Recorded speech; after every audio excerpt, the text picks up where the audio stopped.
Okay guys, welcome back to the Functional Isometric Exercise Library. Today we're going to be going through one of my actual favourite calisthenic exercises, which is the isometric fly. So this is a positional isometric.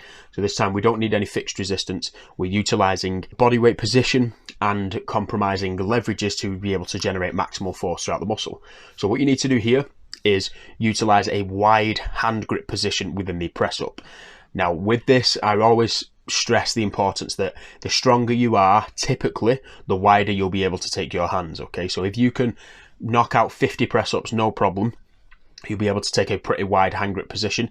If you're someone that struggles with a little bit of shoulder pain, then I wouldn't necessarily recommend taking your hands past 1.5 times shoulder width. Having said that, you want to assume the press up position with this wider grip. You want to turn your hands outwards slightly. If you imagine on a clock face, your hands should be pointing out at 10 past and 10 to, and you just want to make sure that these hands are roughly in line with the shoulder girdle. From here, you want to generate tension throughout your abdomen and your thoracic cavity. Keep your head neutral. Make sure that your glutes are tight so that we have that relatively neutral spine. From this position, you want to focus on lowering your chest towards the ground as low as you can go, whilst minimizing the amount of elbow bend. Now, this is going to sound pretty awkward at first, but once you get the hang of the movement, you'll understand. Most people, when they perform the movements of the press up, particularly within like the tricep variation, they focus heavily on the movement that is taking place at the elbow. And this is one of the reasons why they limit their strength.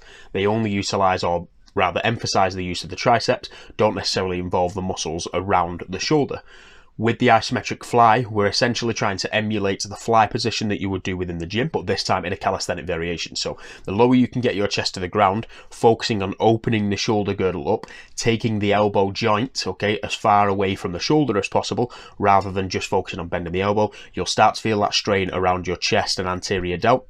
And this time, with it being a positional isometric, you're going to hold this position for the allotted time. Again, reinforcing all the technical points that we've just talked about, keeping your abdomen tight, making sure that we're keeping the glutes tight and trying to reinforce that neutral spine throughout. Another cue that I like to stress with people on this, okay, is to focus on generating the pressure from their hand on their outer two fingers round towards their thumb, okay? Now, that doesn't mean to roll on your wrists, because I've seen that happen before. It just means you're still going to keep your index and your middle fingers touching the ground and the thumb as well. You just want to focus on keeping the pressure towards the outer part of your hand, just so that we can maximize the recruitment of those pectoral fibers.